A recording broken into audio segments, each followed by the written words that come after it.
isla wararka villada ayaynu ku guda jirnaaye afhayeenka cusub ee madaxtooyada villa Soomaaliya Cabdikariin Cali Kaar ayaa markii ugu horeysay beeniyay in madaxtooyada ay qoranayso dhalinyaro baraha bulshada ka difaaca madaxweyne Xasan Sheekh Maxamuud, taasi oo si weyn loogu faafiyay baraha bulshada.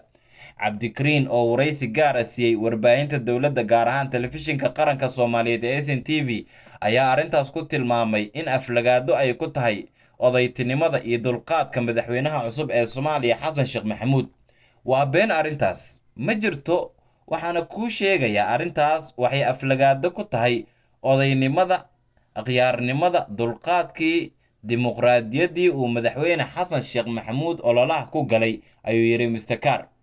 hadalka afhayeenka ayaa meesha ka saaray warar la isla dhex marayay oo baraha bulshada qabsaday oo ku saabsan in CBB cusub dowladda ay diyaarsanayso. madaxweynihii hore ee Soomaaliya Maxamed Cabdullaahi Farmaajo dowladdiisa lacagtii ugu badneed ayay ku bixinaysay dad afmiinshaaro ah oo baraha bulshada ku jira magacyo kala duwanna adeegsanaya, kuwaasi oo lacagaha qaarkood la warinayo in lagu siinayay inta followers ee ay haystaan marka la fiiriyo TikTok iyo Facebookba. qaar waxay ku sugnaayeen dalka dibaddiisa, qaarna dalka gudihiisa ayay ku sugnaayeen.